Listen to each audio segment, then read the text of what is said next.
Assalamualaikum warahmatullahi wabarakatuh.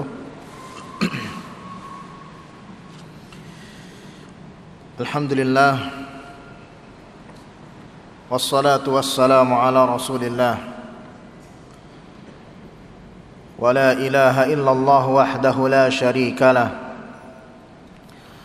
lahul mulku wa lahul hamdu wa huwa ala kulli syai'in qadir. Allahumma salli wa sallim ala nabiyyina Muhammad wa ala alihi wa ashabihi wa man tabi'ahum bi ihsanin ila yaumiddin. Amma ba'd. Fa ya ma'syaral muslimin rahimakumullah jami'an. Alhamdulillah, segala puji hanya milik Allah Subhanahu wa taala, dengan segala nikmat-nikmat yang telah Allah berikan kepada kita, serta salawat dan juga salam senantiasa kita utarakan kepada Nabi kita Muhammad sallallahu alaihi wasallam.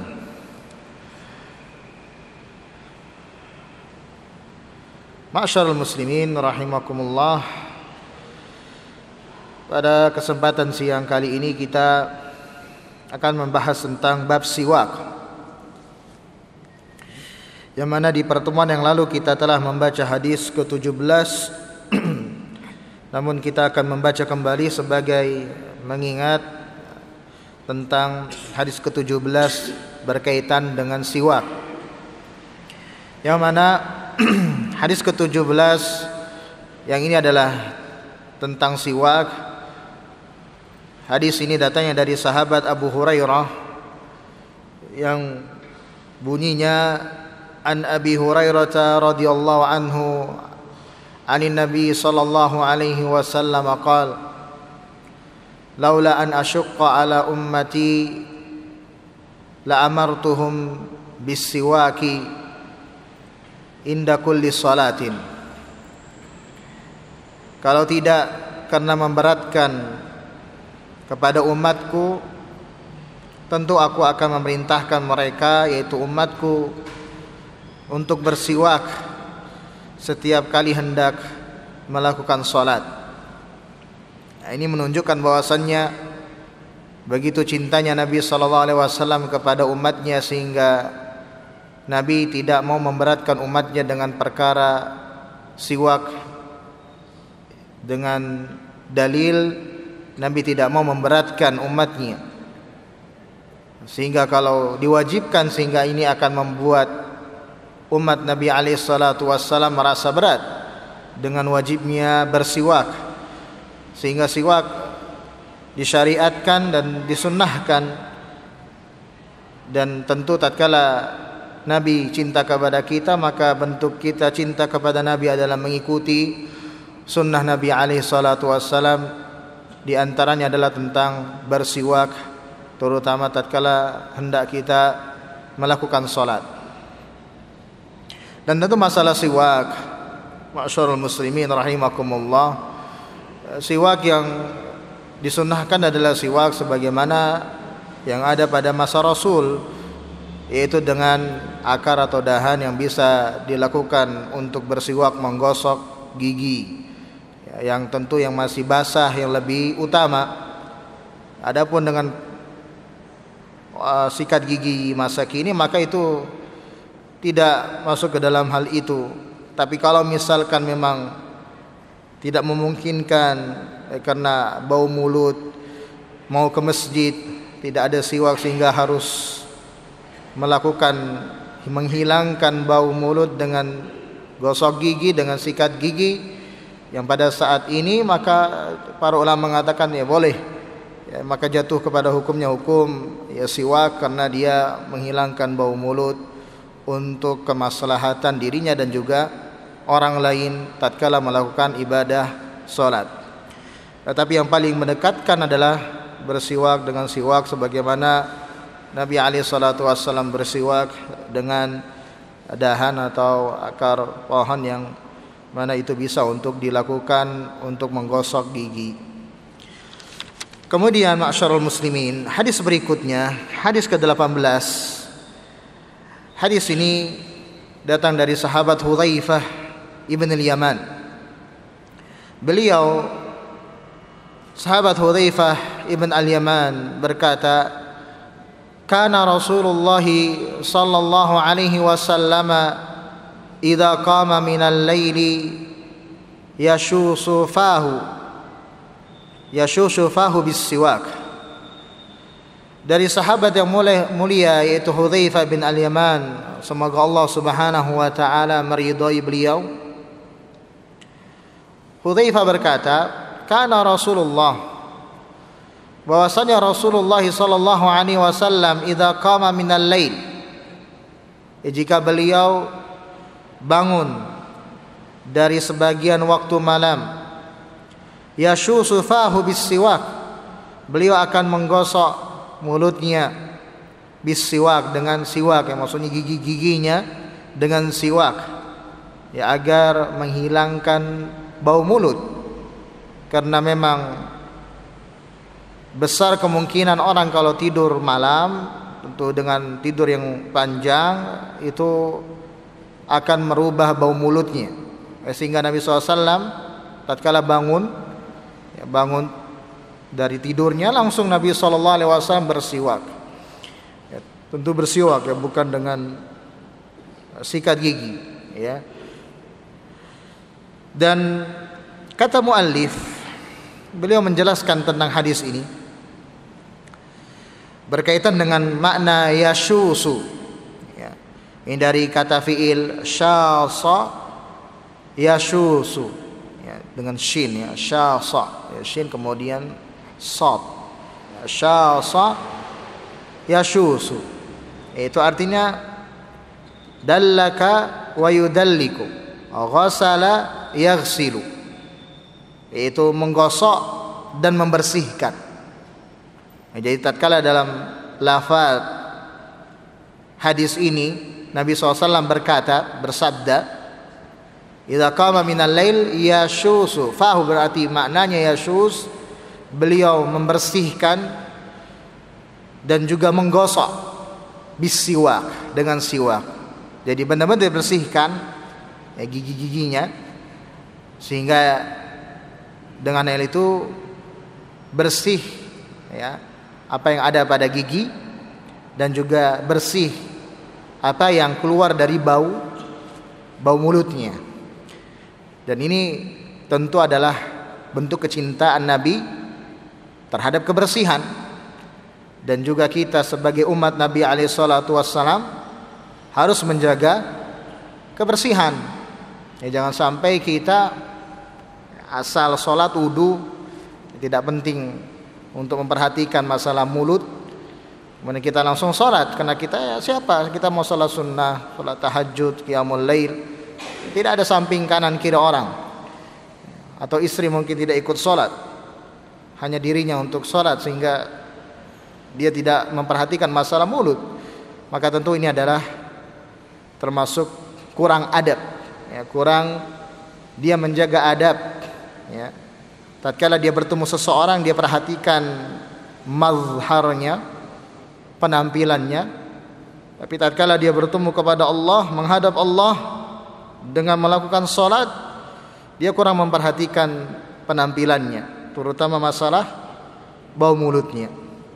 Maka tentu walaupun kita tidak bersama orang lain dalam melakukan salat sunnah, tapi bentuk kita sebagai seorang muslim yang taat dan juga beradab, berakhlak, maka hendaklah kita, salah satu akhlak dan adab yang diajarkan Nabi kita alaihi salatu wassalam adalah menjaga bau mulut, yaitu dengan siwak.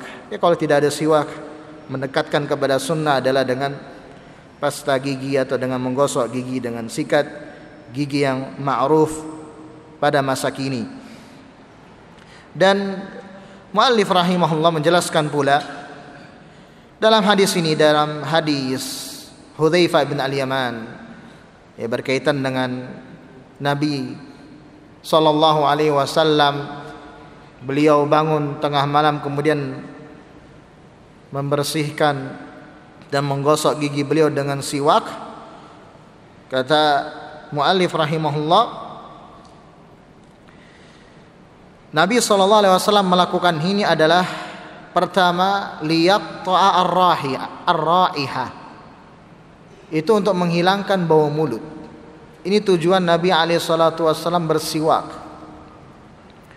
Dan kedua, liyanshita ba'da mughalabati naumi 'alal qiyam,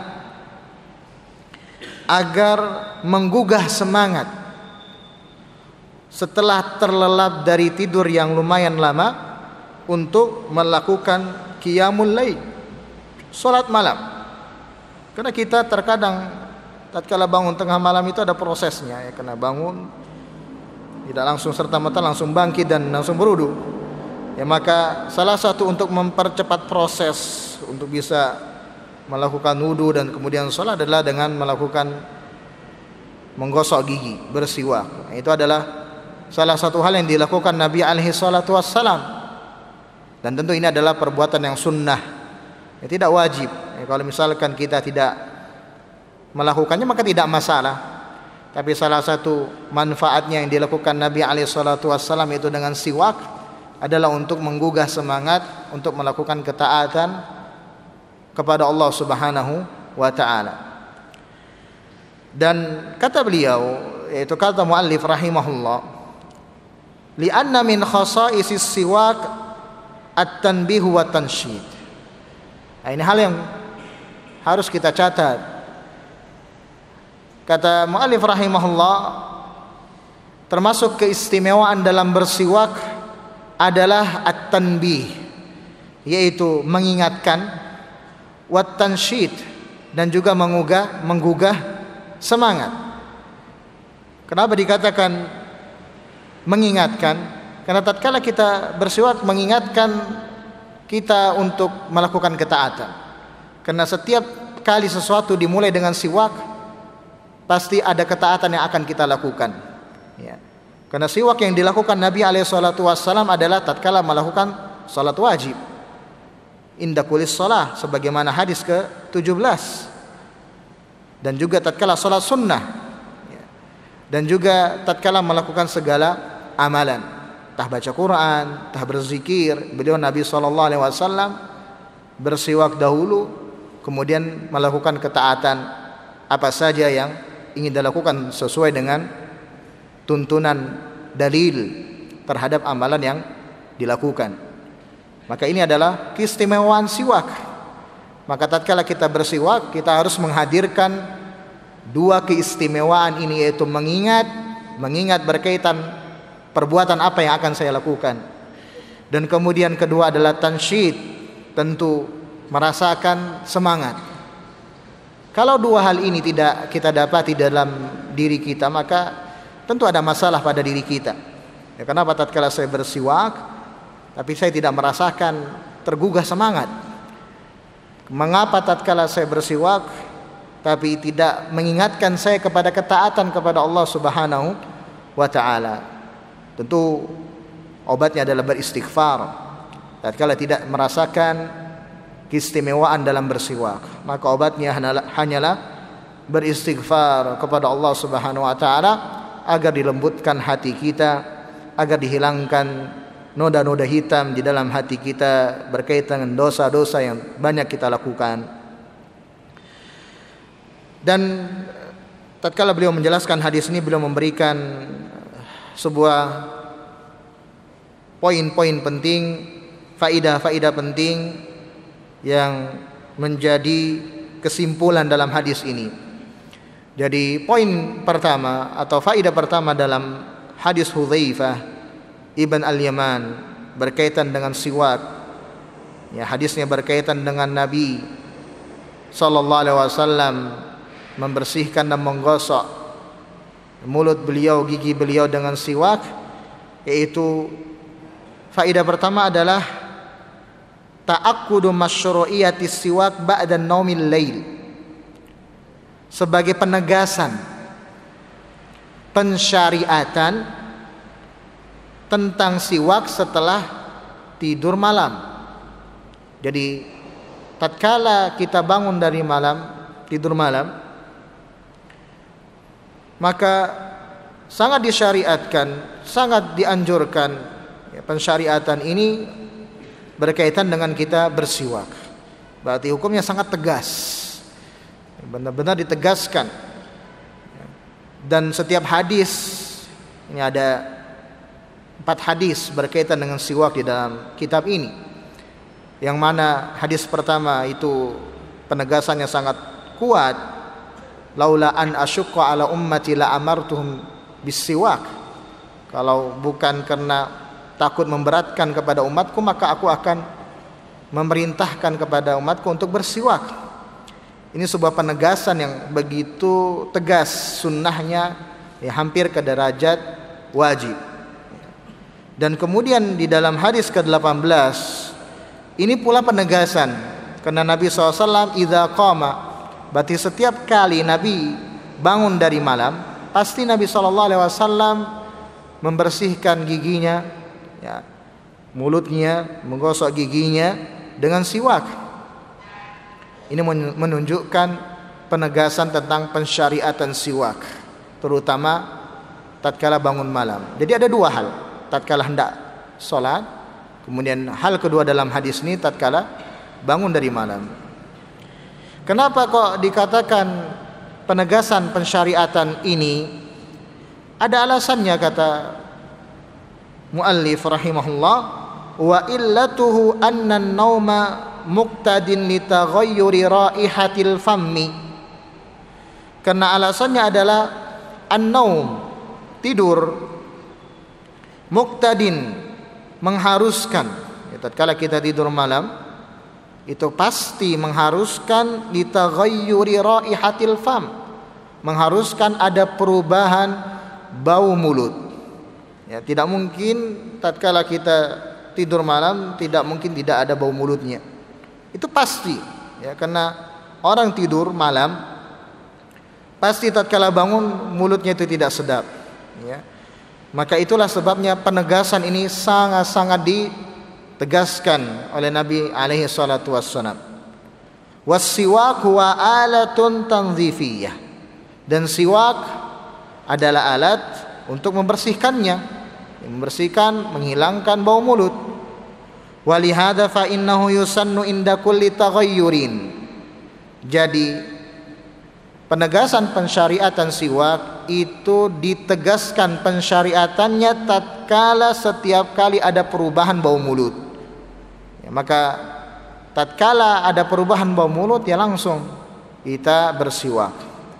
Makanya tatkala kita setelah makan dianjurkan gosok gigi agar hilang kotoran-kotoran makanan yang ada pada mulut kita. Mungkin ada kulit-kulit cabai atau sayur-sayur yang menyelinap, sehingga ini harus dibersihkan, sehingga tatkala kita tersenyum untuk mengamalkan sebuah hadis, tabassumu kali di akhika shadaqah, senyummu di hadapan saudaramu adalah sedekah, sehingga tidak terlihat sayur-sayur yang ada pada gigi-gigi.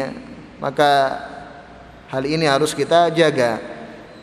Memang tidak menjadi hal yang menjerumuskan ke dalam dosa, tapi ini adalah menjaga penampilan. Islam mengajarkan penampilan, meskipun kita tak banyak duit, tapi penampilan harus dijaga. Karena siwak tidak memerlukan biaya yang besar. Tapi dengan hal yang kecil ini, Islam mengajarkan kita untuk senantiasa menjaga penampilan, dengan menjaga bau mulut, sehingga tidak ada lagi tatkala berbicara atau menghadap Allah, berbicara kepada saudaranya, menghembuskan bau-bau yang tidak sedap. Ini adalah faedah pertama yang kita dapatkan di dalam hadis ini. Faedah kedua, kata muallif rahimahullah, ta'akkudu masyru'iyati siwak inda kulli taghayyurin karihin lil fammi. Penegasan pensyariatan siwak tatkala ada perubahan yang tidak sedap, seperti tatkala kita memakan basol, bawang merah, al-kuras atau bawang putih, atau mungkin di kalangan kita dia memakan petai atau jengkol ya, dan lain-lainnya yang memang ini adalah hal-hal yang mubah, boleh kita makan, tapi memiliki bau yang tidak sedap di sebagian atau di kebanyakan kalangan masyarakat kaum muslimin kita ya, sehingga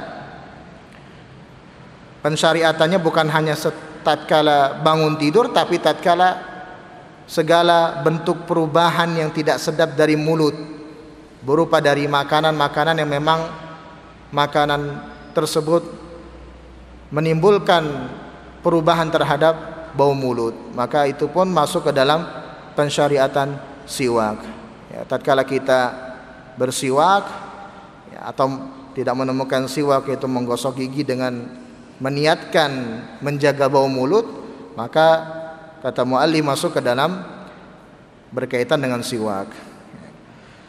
Dan ini tentu mengikuti dengan apa yang menjadi alasan Nabi alaihi salatu wassalam bersiwak.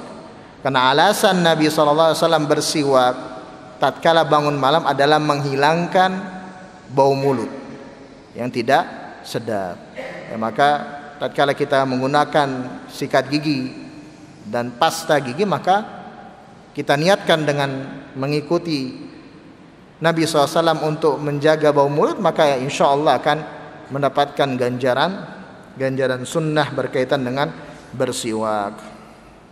Dan terakhir dari faidah hadis ke-18, muallif rahimahullah berkata, masyru'iyatun nadhafati ala wajhil umum, ya disyariatkan berkaitan dengan kebersihan secara umum, bukan hanya dengan bersiwak saja ya, karena Nabi SAW bersabda, innallaha jamil yuhibbul jamal, karena Allah subhanahu wa ta'ala indah, maka Allah menyukai keindahan ya, maka di antara keindahan yang di dalam hadis ini adalah keindahan menjaga penampilan dalam bau mulut. Maka tatkala kita menjaga penampilan kita dalam menjaga bau mulut, maka insya Allah kita telah melakukan dalam menegakkan syariat an-nadhafah, syariat masalah kebersihan. Dan masalah kebersihan ini adalah, kata muallif rahimahullah, min sunnatin Nabi alaihi salatu wassalam.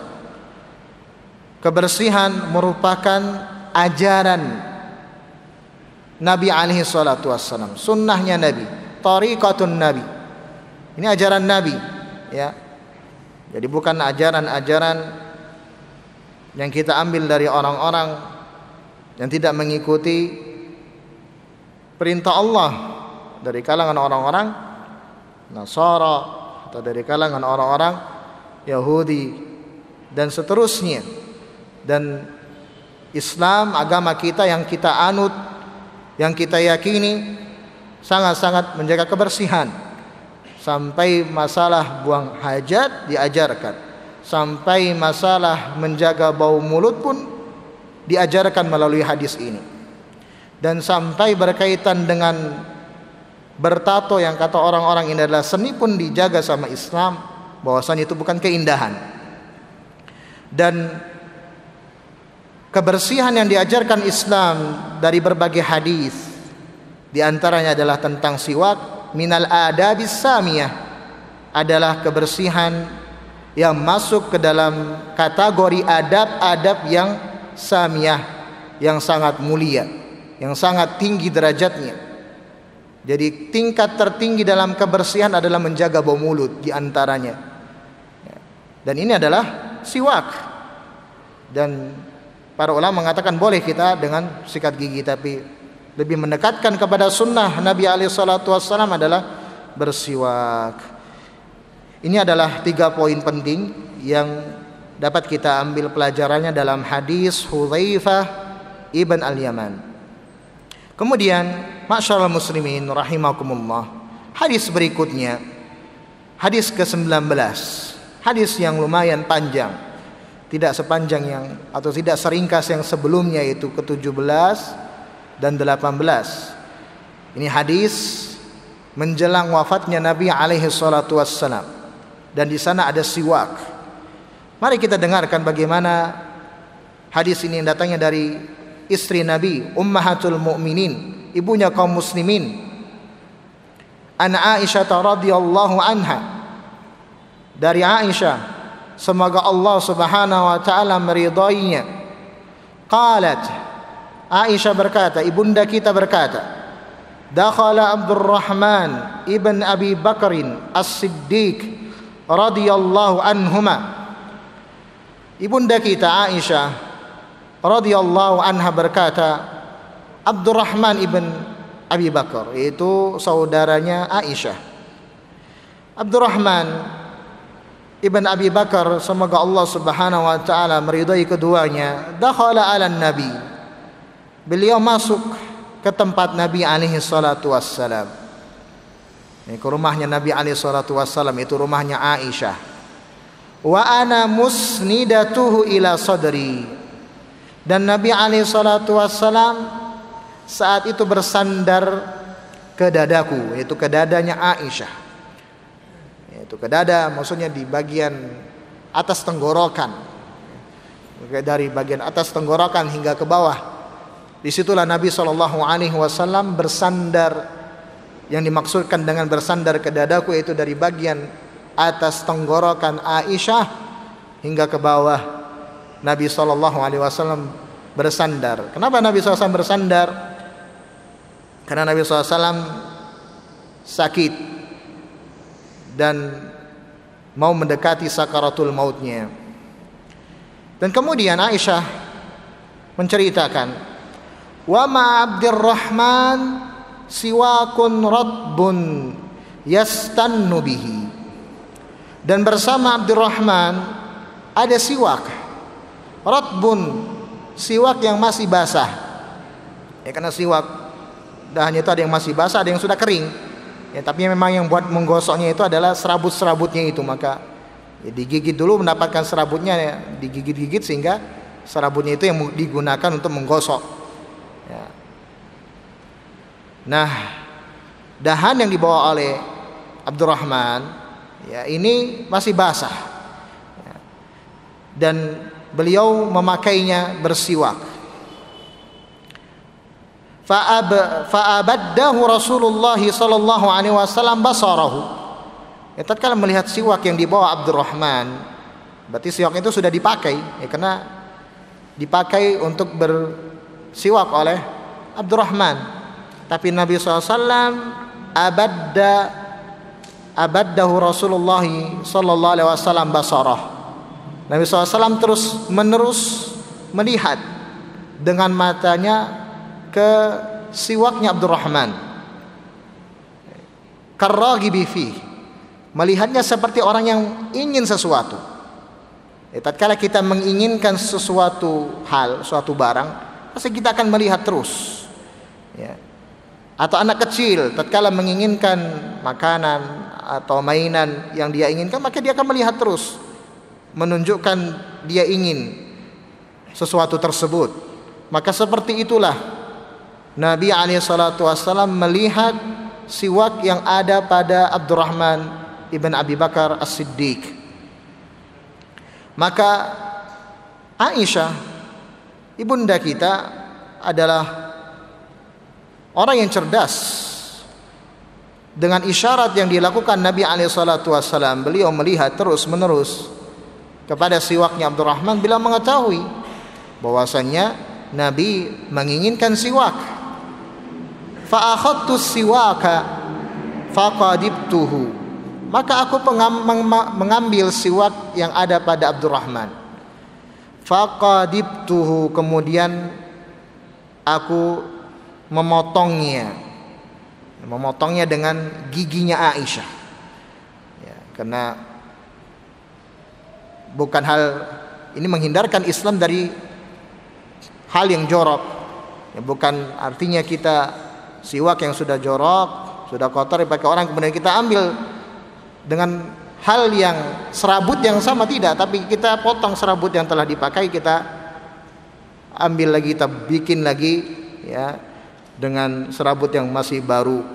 Ini mengajarkan bahwasanya Islam bersih, ya, bukan Islam dengan kategori yang tidak bersih.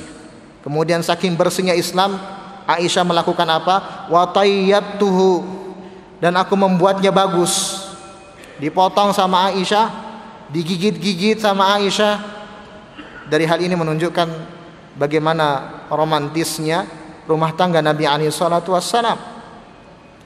Ya, dia tidak jijik dengan apa yang bekas gigitan Aisyah. Maka ini adalah sunnah dalam rumah tangga mungkin yang harus kita jaga pula. Ya, kita tidak merasa risih, tidak merasa jijik dengan bekas apa yang dimakan ya istri dan anak kita. Ya, karena Aisyah pun memotong dengan gigi-gigi beliau dan membaguskan siwak yang menjadi siwak bekasnya Abdurrahman. Tatkala sudah bersih, ya, telah bagus, dipotong oleh Aisyah radhiyallahu anha, thumma dafa'tuhu ila Nabi sallallahu alaihi wasallam. Kemudian barulah Aisyah memberikan kepada Nabi alaihi salatu wasallam. Fastanna bihi. Nabi SAW pun mulai bersiwak dengan siwaknya Abdurrahman yang sudah dipotong dan dibersihkan, dibaguskan oleh Aisyah. Maka Aisyah berkata, "Fama ra'aitu Rasulullah sallallahu alaihi wasallam istanna istinanan ahsana minhu." Maka aku tidak pernah melihat Rasul sallallahu alaihi wasallam bersiwak dengan begitu indah, dengan begitu baik cara bersiwaknya, selain dengan keadaan saat itu, yaitu saat dimana Rasul bersandar ke dada Aisyah radhiyallahu anha. Fama ada an faragha Rasulullah sallallahu alaihi wasallam, maka tatkala selesai Rasul membersihkan giginya dan menghilangkan bau mulutnya, rafa'a yadahu, Nabi SAW pun mulai mengangkat tangannya, atau dalam riwayat yang lain au isba'ahu, atau jari telunjuknya ke atas, ya, karena beliau seakan-akan beliau sedang berbicara kepada Allah, yang mana beliau memilih untuk bertemu kepada Allah Subhanahu wa taala dengan perkataannya tsumma qala fir rafiqil a'la, yaitu berada di sisi rafiq, teman yang ada di langit. Salatan, beliau mengulang-ulang perkataan tersebut 3 kali, fir rafiqil a'la, fir rafiqil a'la, fir rafiqil a'la.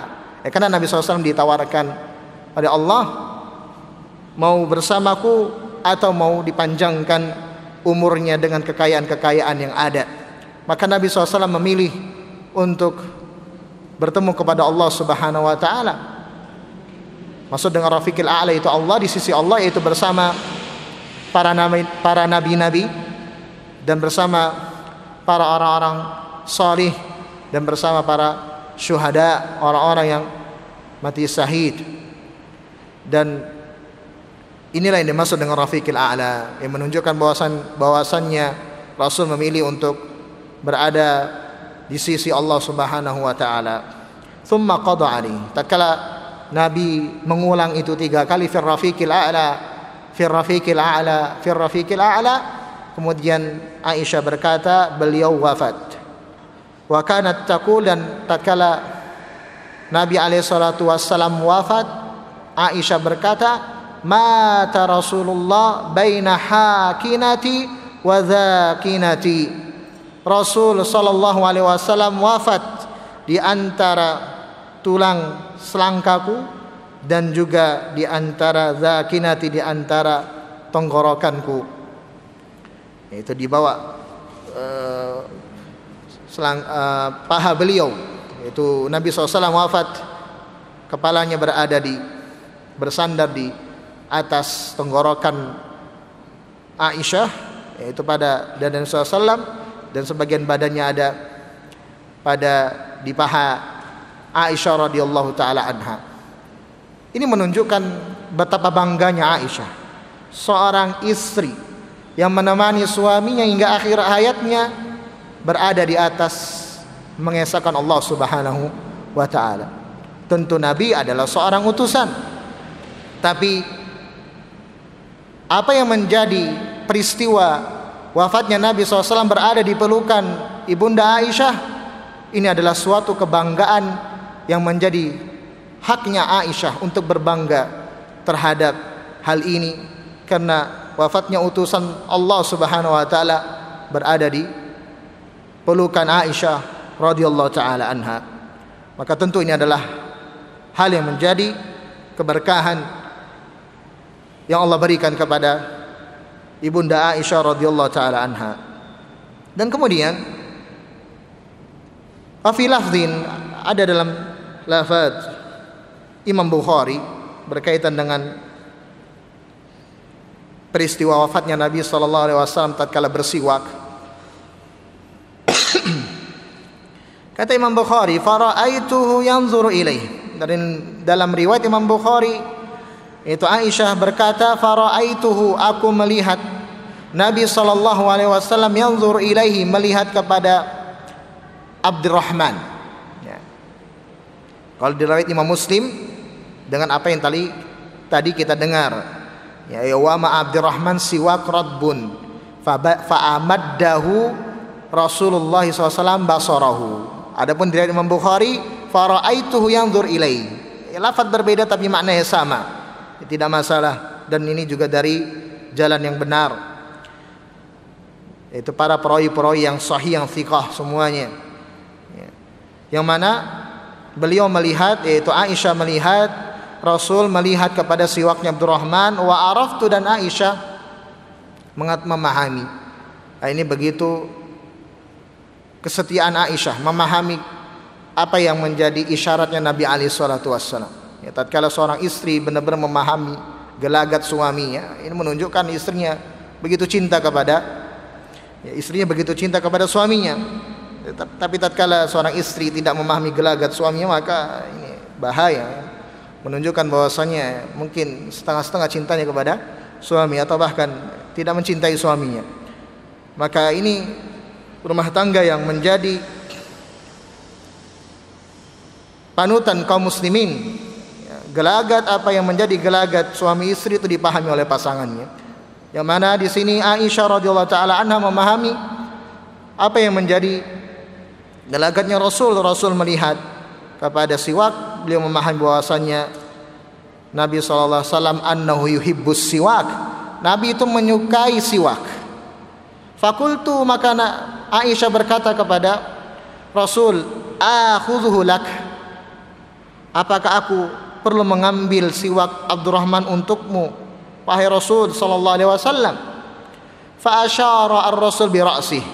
Kemudian Rasul memberikan isyarat dengan kepalanya, ya, yang artinya na'am, an-na'am, yang menunjukkan bahwasanya iya, ya, ambil siwak itu untukku. Maka dari hadis ini menunjukkan bahwasannya hingga akhir hayat Rasul sallallahu alaihi wasallam beliau menjaga siwak. Hingga akhir hayatnya, tatkala menjelang sakaratul mautnya, Nabi alaihi salatu wasallam menjaga bau mulutnya, menjaga kebersihannya. Dan tentu itu dalam keadaan beliau sakit, demam yang sangat tinggi. Dan ini menunjukkan bahwasannya siwak derajatnya memang sangat-sangat hampir ke dalam hal yang wajib, dengan 3 hadis yang baru saja kita dengar. Maka oleh karena itu kita harap bisa menyadarkan diri ini untuk memegang syariat yang sangat-sangat dicintai Nabi alaihi salatu wasallam, yaitu berupa menjaga bau mulut, yaitu dengan siwak. Atau di masa kita, untuk mendekatkan diri kepada menjaga bau mulut adalah dengan menggosok gigi. Maka inilah yang menjadi apa yang ada di dalam hadis yang datangnya dari Aisyah radhiyallahu taala anha. Dan muallif rahimahullahu taala menjelaskan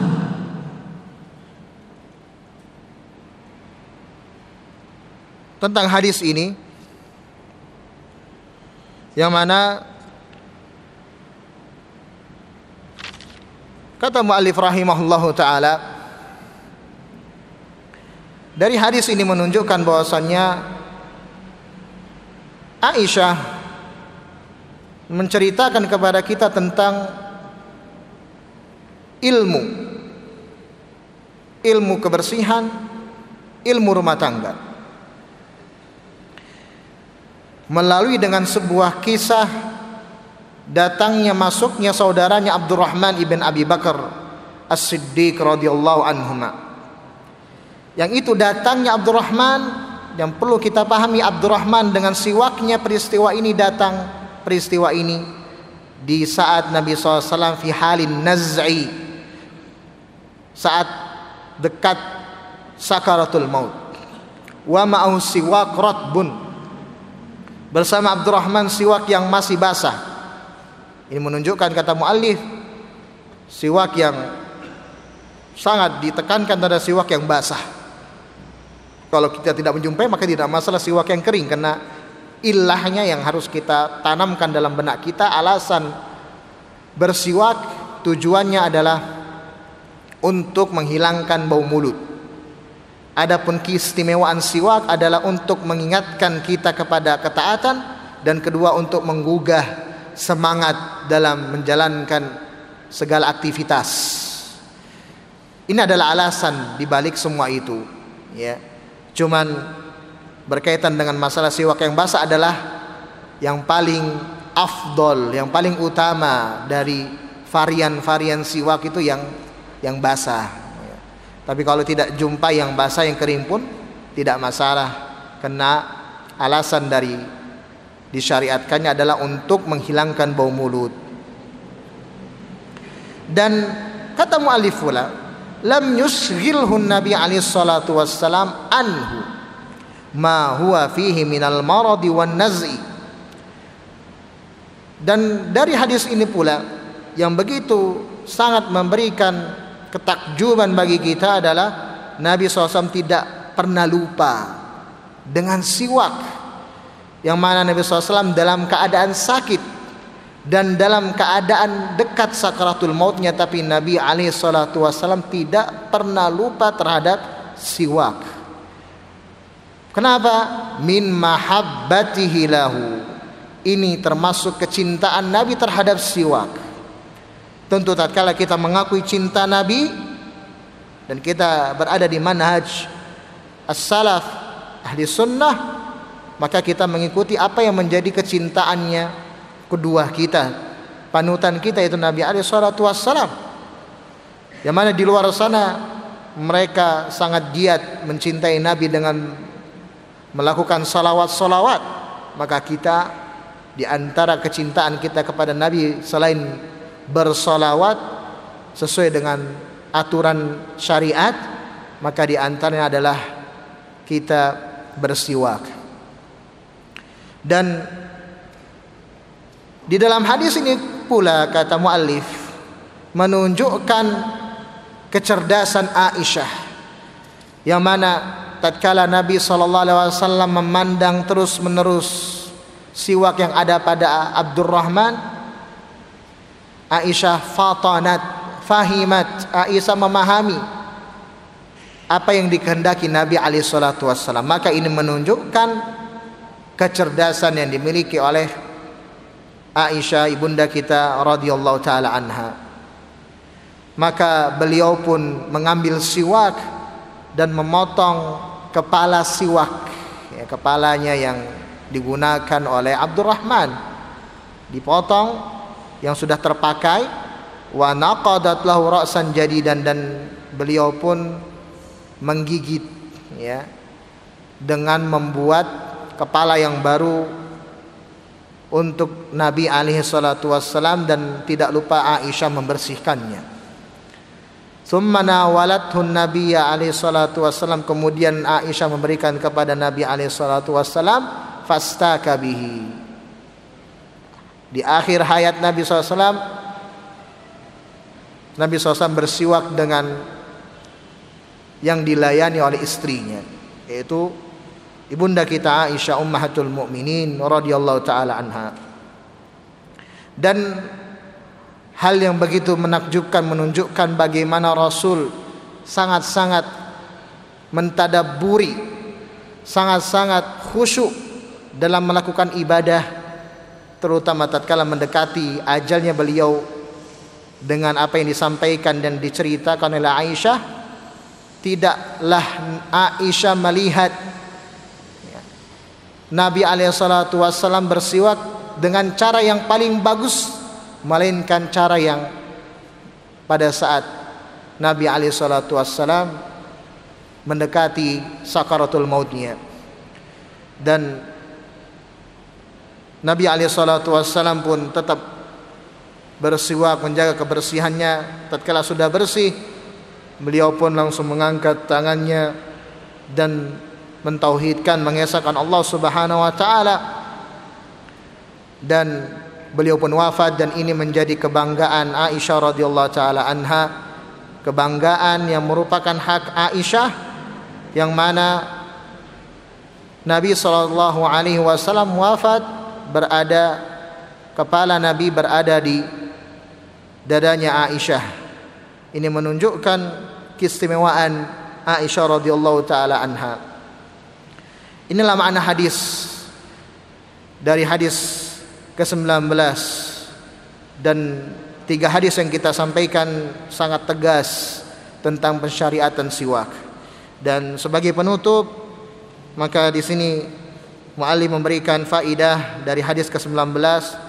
Faidah pertama adalah al-istiyaq bis-siwak ar-ratbi, yaitu bersiwak yang sangat dianjurkan adalah siwak yang masih basah. Tapi ini adalah keutamaan saja. Kalau tidak mendapatkan maka tidak masalah. Dan kedua adalah yang menjadi hal yang harus kita perhatikan dalam melakukan siwak, islahus siwak wa tahyiyatuhu, yaitu memperbarui keadaan siwak.